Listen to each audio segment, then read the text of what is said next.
I'm Attorney Ben Crump, and I'm very honored and humbled for this recognition. I see so many of my friends and great leaders, obviously my shero, Congresswoman Maxine Waters,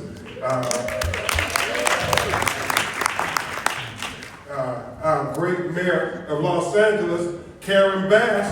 We thank you for your leadership, especially Senator Steve Bradford, and so many others. Dr. Dove, your leadership on this Kingdom Day parade is an inspiration. And it's such a cool name, Dr. Dove.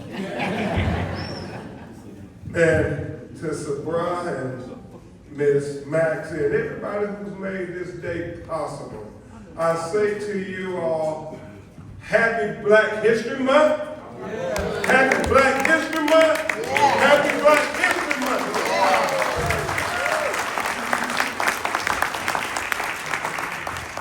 We're going to hear an awesome keynote speech from Congresswoman Waters, who I swear looks younger every time I see her. She looks like a rock star today.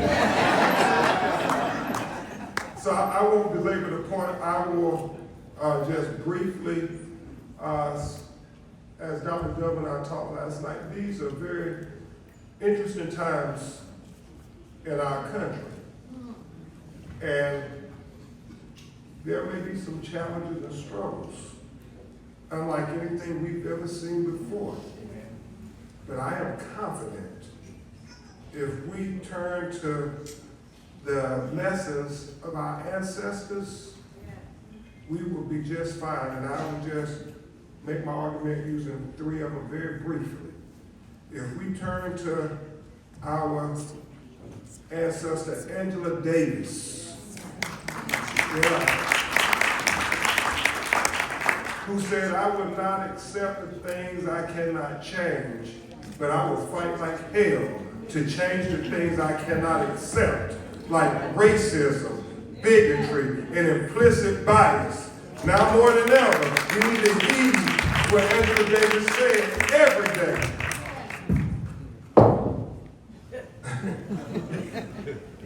That's with emphasis. And then secondly, brothers and sisters, I think we should heed the advice of Frederick Douglass, who said, we must always remember, without struggle, there will be no progress. So we're going to have some struggling times these next 4 years. It's going to be a struggle. But what Frederick Douglass said to our people back in slavery, he said, no, don't get depressed because of the struggle. Don't get despair because of the struggle. He said, no, we celebrate the struggles because every time we don't wave the white flag to the enemies of equality and we get up and fight, then we give our children a chance at a better world, and our children are worth the fight. So let's celebrate the struggle, brothers and sisters. Let's celebrate every day.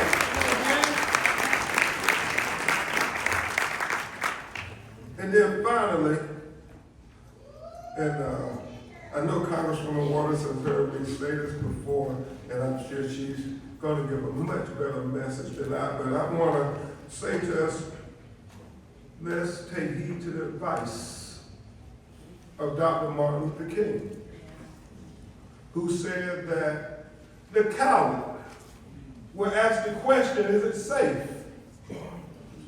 He said expediency will come along and ask the question, is it politically correct?